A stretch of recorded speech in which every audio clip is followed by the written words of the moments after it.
Bem, dando continuidade, né, às aulas, né, ao estudo dos PETs, aí estamos na terceira semana aí do nosso PET volume 2, né, aproveitando aí, já pedindo para vocês se inscreverem aqui no canal, né, também seguir lá no Instagram, né, no @recorte_histórico, tá?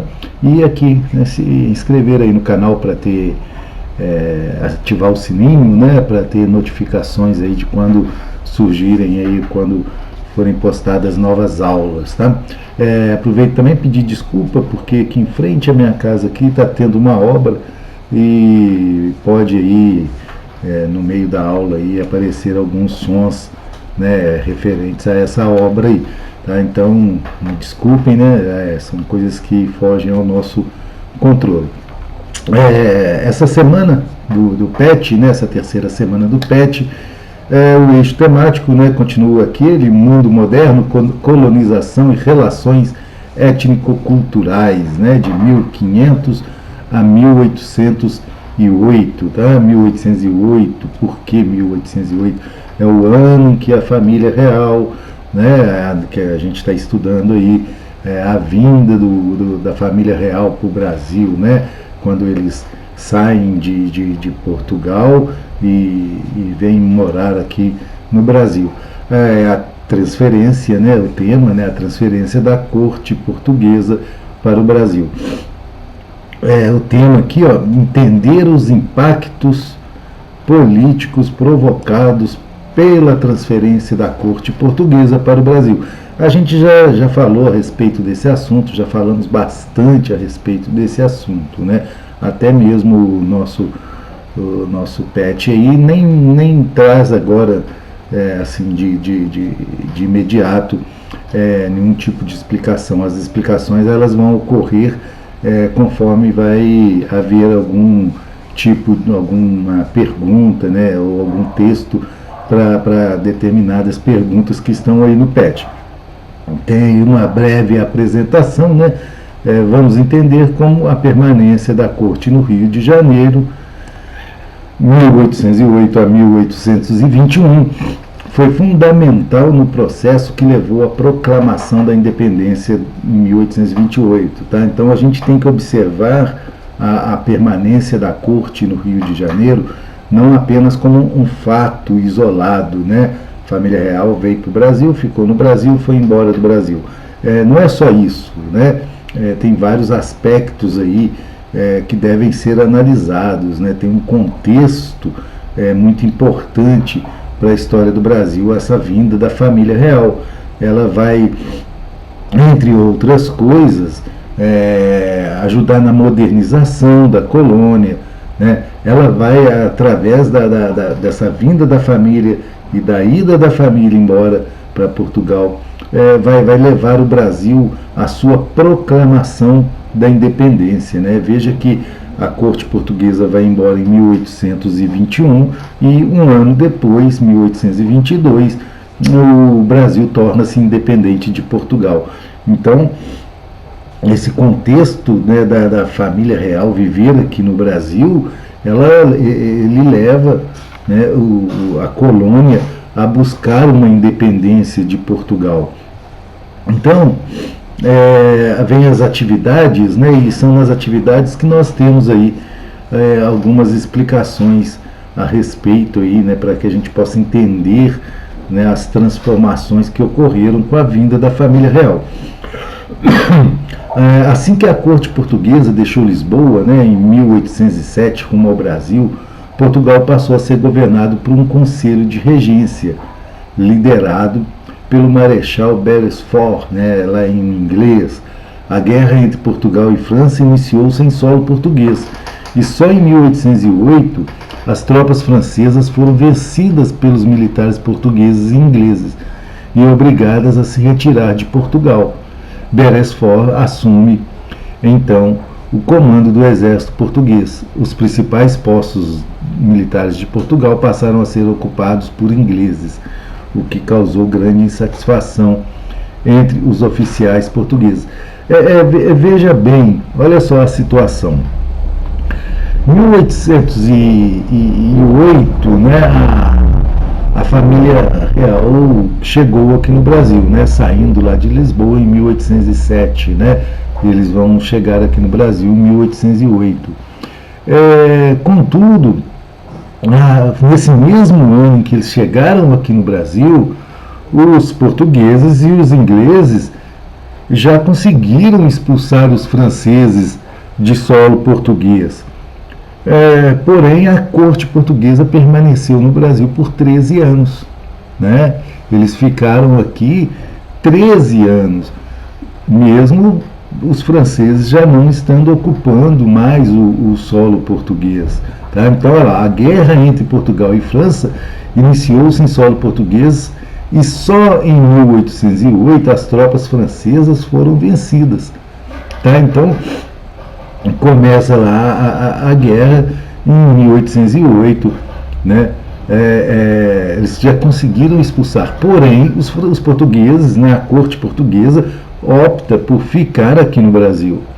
Então, além do fato de serem governados por um inglês, enquanto a família real portuguesa estava no Brasil, comerciantes portugueses ficaram insatisfeitos com a abertura dos portos, né? Lembra que a gente falou, né, dos incentivos que os portugueses deram, né, para os ingleses, a abertura dos portos, né, o fim do pacto colonial, e isso não vai ficar bem em relação aos comerciantes portugueses, porque antes esses comerciantes portugueses tinham o monopólio do comércio aqui na colônia, né? O Brasil lembra do pacto colonial, a colônia só podia comprar e vender para Portugal, né, para a metrópole. Então os comerciantes portugueses, eles obtinham lucros enormes.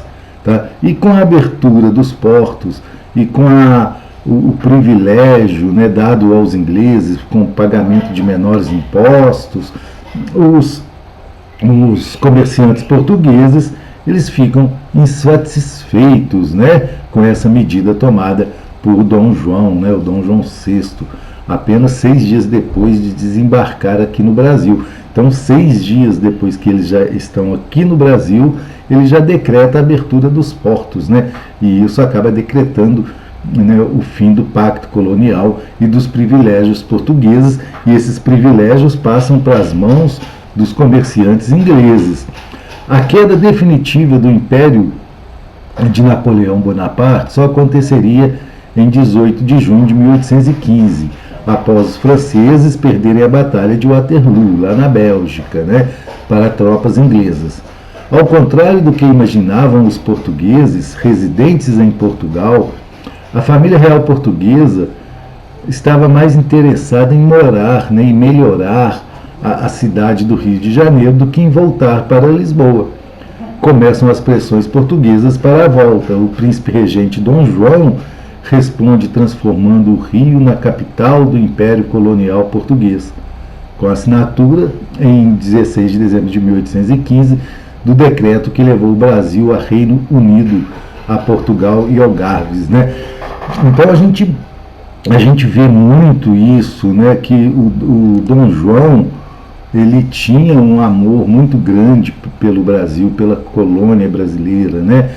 A gente percebe isso, essa vontade dele ficar aqui, né, de transformar o Brasil no reino, né? Foi alvo aí de uma discussão no Congresso, né, lá de Viena, né? Então existe essa vontade de permanecer aqui no Brasil, e isso causa aí um estranhamento, né, causa aí uma indignação do povo português, dos comerciantes portugueses.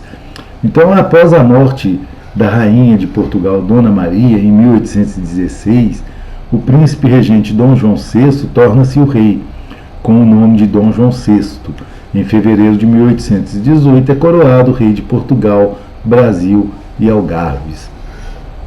A permanência da corte no Rio de Janeiro gerou para os cofres públicos enormes despesas extras, pagas com a criação de novos impostos, inclusive com a criação de uma taxa anual destinada à reconstrução de Portugal após a expulsão dos franceses.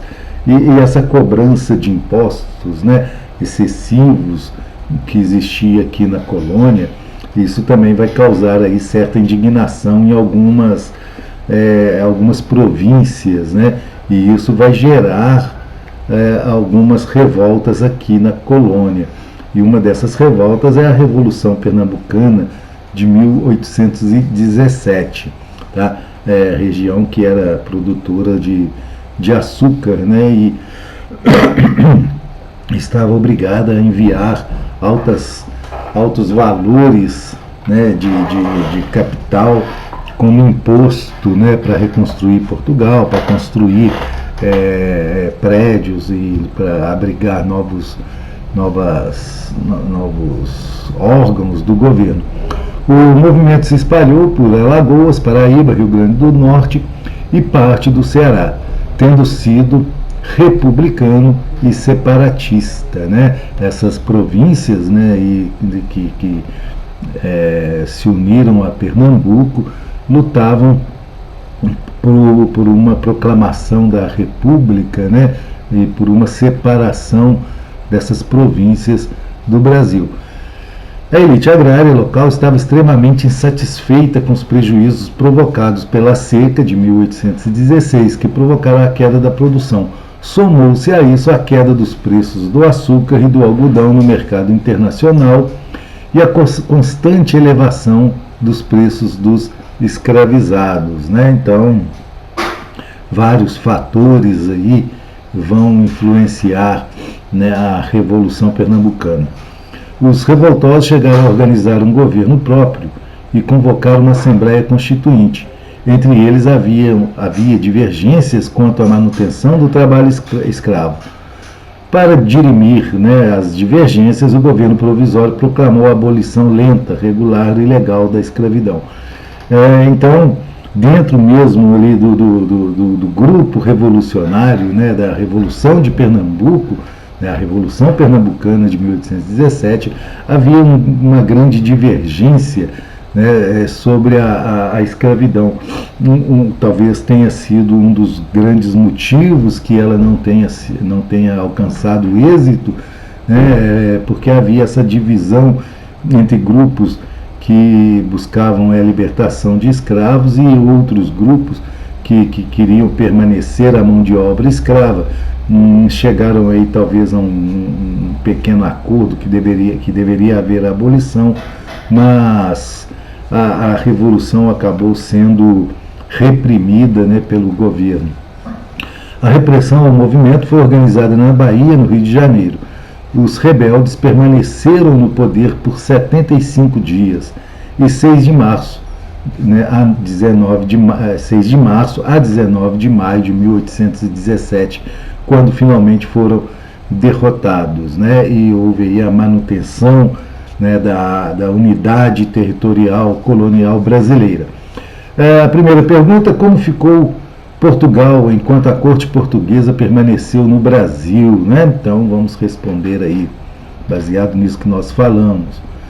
2. Quais as consequências para o Brasil e para Portugal provocadas pela elevação do Brasil a Reino Unido, a Portugal e Algarves, né? Então, quais foram as consequências aí? O que foi a Revolução Pernambucana de 1817? Acabamos de falar aí. Outra questão, né? Vamos ter aí outro texto, né? Vamos ler e explicá-lo aqui um pouquinho. O que finalmente provocou a volta de Dom João VI e de parte da corte para Portugal? Tá? Então aí a pergunta, né? E a gente está falando sobre isso, né? Que Dom João VI gostava do Brasil, queria ficar no Brasil, promoveu o desenvolvimento aqui na colônia, abertura dos portos, abertura de indústrias, criação de museu, de faculdades de medicina, né, escolas de medicina, biblioteca. Então o Dom João VI ele trouxe um certo progresso aqui para a colônia, mas vai chegar um momento em que ele vai ter que voltar para Portugal, tá? Então o que provocou essa volta de Dom João VI para Portugal? A chamada Revolução Liberal do Porto, né, que vai ocorrer em 1820. Vamos lembrar que depois da vinda da família real para o Brasil, Portugal ficou sendo governado por ingleses.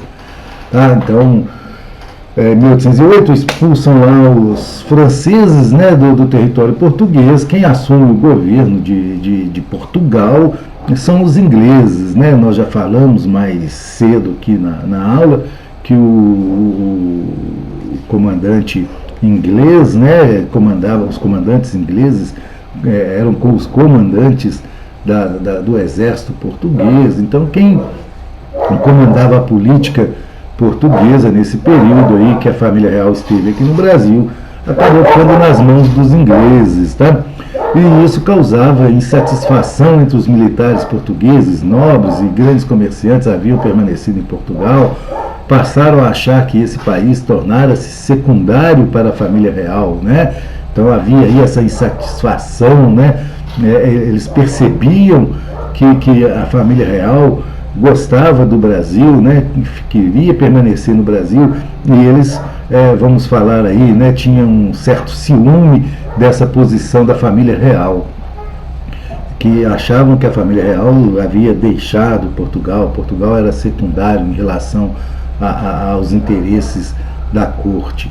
Em agosto de 1820, isso chegou no limite. A cidade do Porto, litoral norte de Portugal, iniciou um movimento revolucionário que exigia a imediata volta do rei para Portugal e a convocação de uma Assembleia Constituinte para elaborar uma Constituição que poria fim ao absolutismo monárquico. Né? Então, a Revolução Portuguesa, né, a Revolução Liberal do Porto, ela vai ocorrer, né, claro, na cidade do Porto, e vai ter aí como objetivo, né, como principais objetivos, a criação de uma Constituição, né, na qual acabaria com o governo, com a monarquia absolutista, e a imediata volta de Dom João VI para Portugal.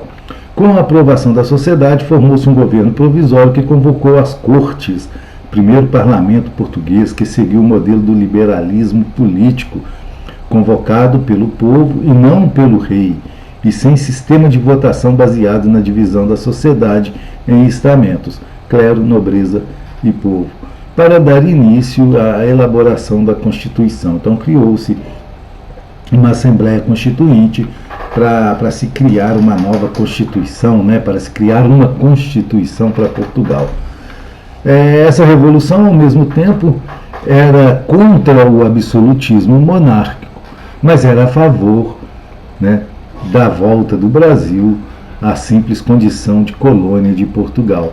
Tá? Então, eles não queriam, né, os portugueses não queriam abrir mão, né, da colônia brasileira, queria acabar com o absolutismo monárquico, né, mas sem abrir mão das colônias portuguesas. Pressionado, Dom João VI acabou voltando para Portugal, com parte de sua família e com parte da nobreza da corte, no dia 25 de abril de 1821. No Rio de Janeiro, deixou seu filho mais velho, Dom Pedro, como príncipe regente, né? É o que viria a ser o Dom Pedro I, né? Imperador do Brasil após a proclamação da República.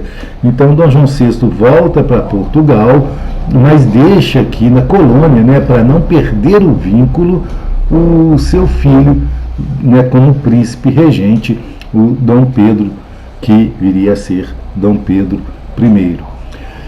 Discutia-se a subordinação das províncias brasileiras diretamente às cortes de Lisboa e não a Dom Pedro, né? Então eles queriam que o Dom Pedro ficasse aqui no Brasil, mas as províncias brasileiras não fossem obedientes a Dom Pedro, mas sim às cortes portuguesas, né? Ficaria aí um sistema muito estranho, né?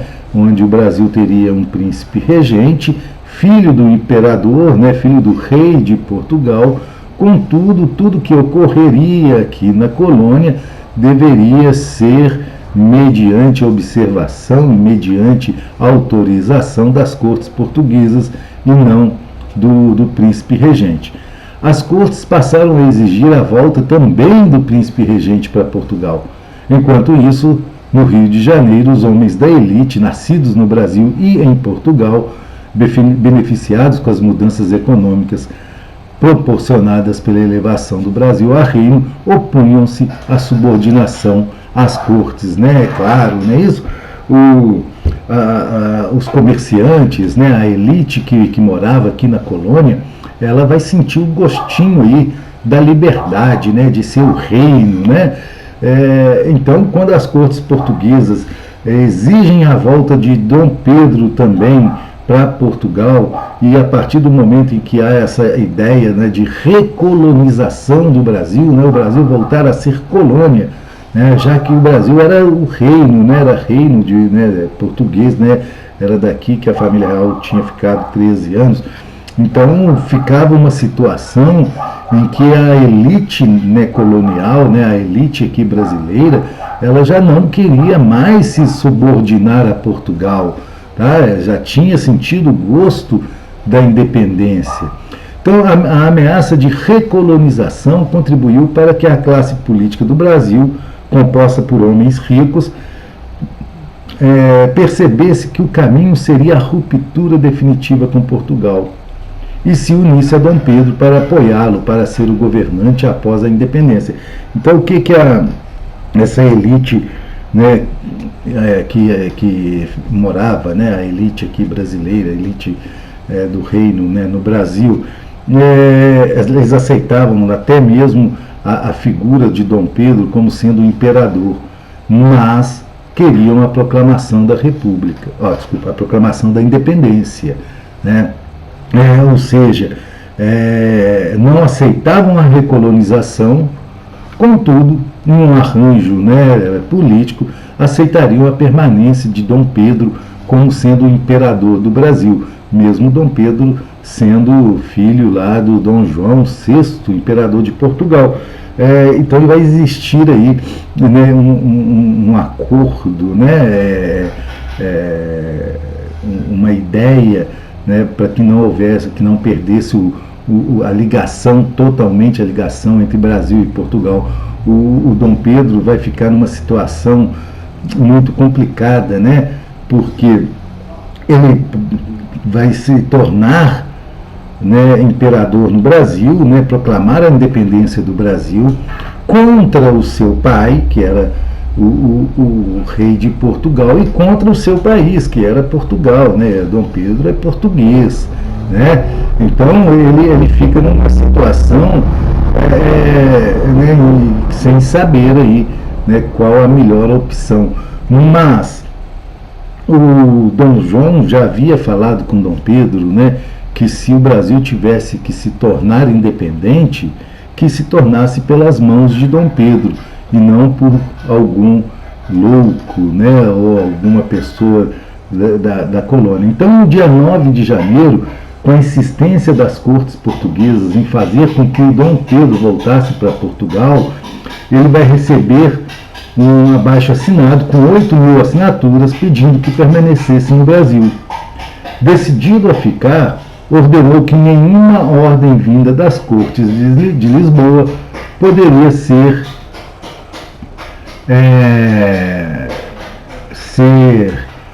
obedecida sem a sua autorização, né? Então o Dom Pedro ele vai romper aí com as cortes portuguesas.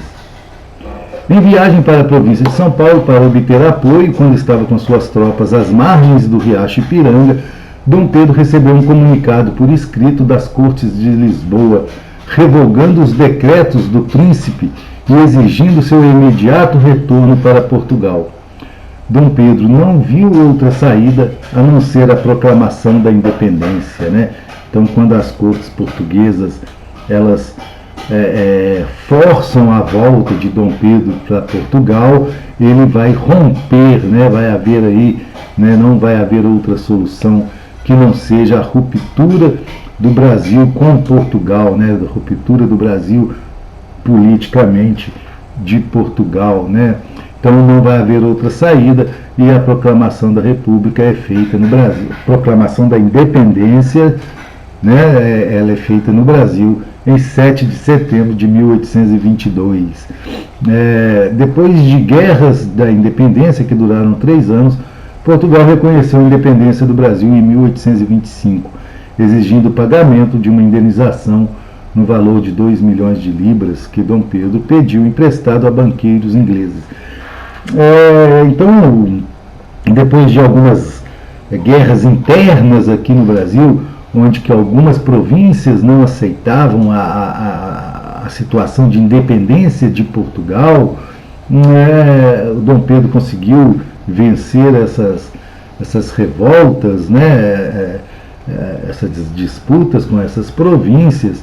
Logo em seguida, o reconhecimento externo veio com os Estados Unidos, depois com os ingleses, e assim, em 1825, os portugueses também não viram outra saída a não ser aceitar, a independência do Brasil, mas exigiram, os portugueses exigiram uma indenização. Essa indenização foi um dinheiro emprestado pelos banqueiros ingleses, Então, Dom Pedro I, ele faz esse empréstimo de 2 milhões de libras para pagar a independência do Brasil. Observe essas duas representações do chamado Grito do Ipiranga de 7 de setembro, Nós temos aqui dois quadros, que mostram, lembrando que não existe nenhum quadro, não existe nenhuma imagem do momento, exato ali. Isso aí foram pintados muitos anos depois, tá? Um em 1888, 66 anos aí depois, o outro 1844, 22 anos depois.